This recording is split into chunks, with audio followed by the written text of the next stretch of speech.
নমস্কাৰ। আজি বিশ্ব পৰিৱেশ দিৱস উপলক্ষে বৰ্তমান সাময়িক পৰিস্থিতিৰ ওপৰত সম্পূৰ্ণ দৃষ্টি ৰাখি আজি আমাৰ গাঁৱত বিশ্ব পৰিৱেশ দিৱস উদযাপন কৰা হৈ আছে আৰু আমাক সহযোগ কৰিবলৈ আছে আমাৰ গাঁৱৰে ছাত্ৰ ছাত্ৰীসকলো আছে, সৰু সৰু ভাইটি ভণ্টিহঁত। আমাৰ আজিৰ এই বিশ্ব পৰিৱেশ দিৱস উপলক্ষে আমি কেইজোপামান গছ ৰোপণ কৰিবলৈ ওলাইছোঁ। আমি গোটেই দৃশ্য আপোনালোকক দেখুৱাম পৰ্যায়ক্ৰমে, তো আপোনালোকে আমাৰ ভিডিঅ'টো চাই থাকিব। আমি আজি জানো যে আজি পাঁচ গোটেই বিশ্বতে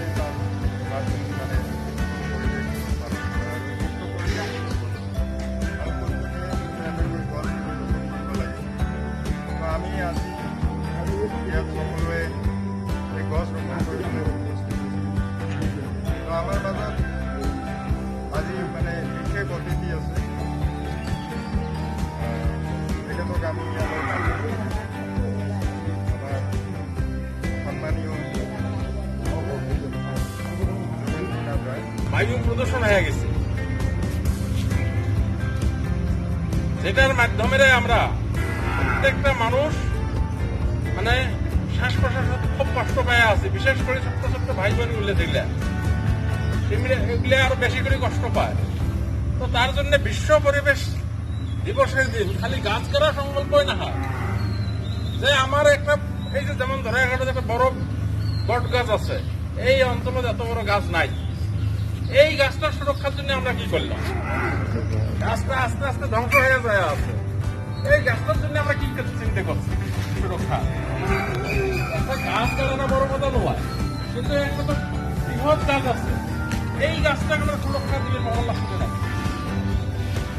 শুধু গাছ দিয়ে আমরা পরিবেশ রক্ষা করতে পারি।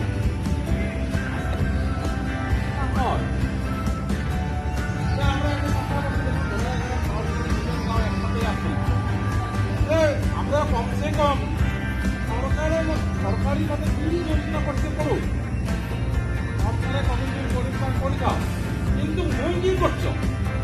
আমরা কি করলো? এই ঘোড়াঘাটে কি করে? আমরা এই গ্রামের মানুষ, আমার গাঁও হলো এই ভারতবর্ষের ভিতরে নতুন গাঁও,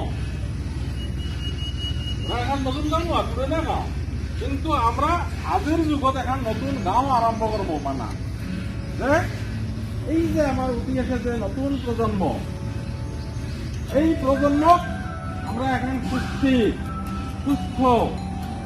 আদর্শ গাঁও আমার হাতত তুলে দিয়ে যাব।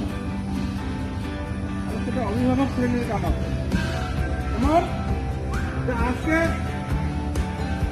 এখন গাড়ি চলালে ঘুমে বেরোবে, কিন্তু এই ঘুমেটা পরিবেশ নষ্ট করি আছে। ঘুমেটা এত বন্ধ করা যাবে না, বা গাড়িগুলো যে বন্ধ করা যাবে এটা তো নয়। এই ধরনের আদর্শ গাঁয়ের কথা এরকম আসছে যে বাইক ভ্যান বা ট্রাক্টর ভ্যান বা 4 চাকার যেখান যে কোনো গাড়ি হোক, এগুলো গাড়িতে ঘুমিয়ে বেড়ায়, যে অযথা যাতে ঘুরি না বেড়ায়। প্রয়োজন আছে এত থেকে বালাগঞ্জ যাবা, বালাগঞ্জ যাও, প্রয়োজনের যাবে, অপ্রয়োজনের যাওয়ার কোনো প্রয়োজন নেই। কারণ পেট্রোলও এইরকম একটা বস্তু আছে, বা ডিজেলে হোক পেট্রোল যে কোনো বস্তু হোক, এটা সংরক্ষণ করার প্রয়োজন আছে। কারণ পেট্রোলজাত খনিজাত যে দ্রব্য পদার্থ আছে, এটা এখন খুব অ্যাভেলেবেল আছে বলে কোয়া যাবার না। আমরা আজকে যে হারে গাড়ি ঘোড়া চলছে, এই হারে যদি পেট্রোল ক্ষতি হয়, এগুলো তোমার যখন বড় হবেন তোমরা তোমার কাছে পেট্রোল থাকবে না, তখন তোমরা কি চলাবেন? গাড়ি থাকলেও গাড়ি চলেন না। গতিকে পেট্রোলের সুরক্ষা দেওয়ার দায়িত্ব আমার আছে। অযথা বাইক নিয়ে এই গাঁয়ের এই মনে থেকে ওর মাথা ডুবি বেড়াইয়া পেট্রোল নষ্ট করার কোনো প্রয়োজন নাই, পরিবেশ ধ্বংস করার কোনো প্রয়োজন নেই। চতুর্থত আরো একটা মারাত্মক বস্তু আমার ক্ষতি করে আছে, এই প্রাকৃতিক ভাবে বিরাট ক্ষতি হয়ে আছে, সেটা হচ্ছে প্লাস্টিক। আমরা গাছ গাড়ার জন্য কি আনছি? প্লাস্টিকের ঝুড়ি আনছি। গাছের সুরক্ষার জন্য প্লাস্টিকে নিয়ে আসছি। এক পাক দিয়ে পরিবেশ নির্মাণ করার জন্য আমরা চিন্তা করছিলাম, আর এক পাক দিয়ে পরিবেশ ধ্বংস করার জন্য চিন্তা করছি। যে বাউশ মাটির মাটি প্লাস্টিক ব্যবহার করে, বালাদিনের মাটি প্লাস্টিক ব্যবহার করে, আকার মাটি প্লাস্টিক ব্যবহার করে, আমরা না করলে কি হয়েছে? আমরা আগত দেখে দিই। আমার গাঁও থেকে শুরু হোক। ভারতবর্ষের এইরকম আদর্শ গাঁও ভারত এক বিশাল রাষ্ট্র, কিন্তু আদর্শ গাঁও খুবই কম আছে। আরো ধীরে ধীরে আদর্শ গাঁও আছে, মাঝে মাঝে টিভি দেখায় যে আদর্শ গাঁও একটা গাছের বাধা পড়ে না থাকে, ওরা সাথে গাঁও পুড়ি নিয়ে ফেলে দেয়। রাস্তার জায়গায় জায়গায় জায়গায় জায়গায় ডাস্টবিন বানিয়ে দিচ্ছে বাঁশের বাঁশ দিয়ে, বেশ সুন্দর করে। মই দেখা পাইছো পাতা ডাস্টবিন করে দিচ্ছে, ডাস্টবিনে ফেলে দিচ্ছে। তাও রাস্তা দিয়ে যখন আমার গাঁয়ের মানুষের না হাঁটে, অন্য গাঁয়ের মানুষ যাবে, হয়তো যাওয়ার সময় দেখা গেছে যে এবার যে কাগজ আছে খাওয়া দাওয়া করে কাগজটা ফেলে দিয়ে চলে গেছে। এটাতে কাগজ কিনে গেলে ডাস্টবিনে খোয়া, যখন ডাস্টবিন বসিয়ে আনছেন দিয়ে যেখানে আবর্জনা ফেলে দেওয়া হবে, একটা জায়গা ঠিক করা লাগবে আদর্শ গাঁও, সেই জায়গার মধ্যে ফেলে দেওয়া। তো এটা হচ্ছে আদর্শ গ্রামের লক্ষ্য। আরো এইভাবেই ঘোড়াঘাট যদি এখানে আদর্শ গ্রাম হবার পায়, তো কালকে এই ধরাঘাটক দেখিয়ে ইয়ার বগলত যে গাঁও আছে বা এই ধরাঘাটক কেন্দ্র করে চারিপাশে গাঁও আছে, সেই গাঁৱে এটা গ্রহণ করার জন্য বাধ্য হবে। আর সেদিন এই ধরাঘাট একটা মস্ত বড় সাক্ষী হয়ে থাকে।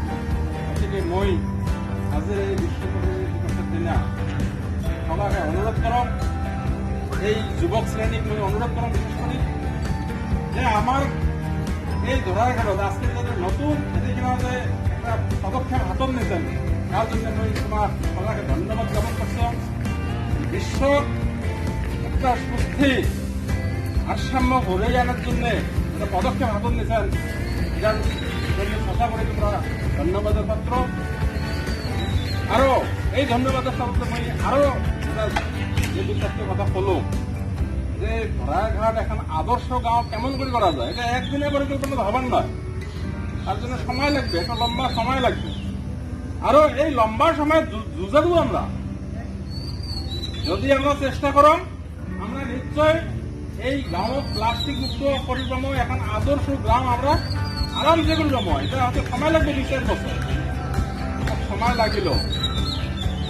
আরো আমরা এটা পরিক্রম যাতে এখন আদর্শ গ্রাম, এখন প্লাস্টিক মুক্ত গাঁও তৈরি হয়, এতটুকু কথা আগত রাখি সবাইকে ধন্যবাদ জ্ঞাপন করি।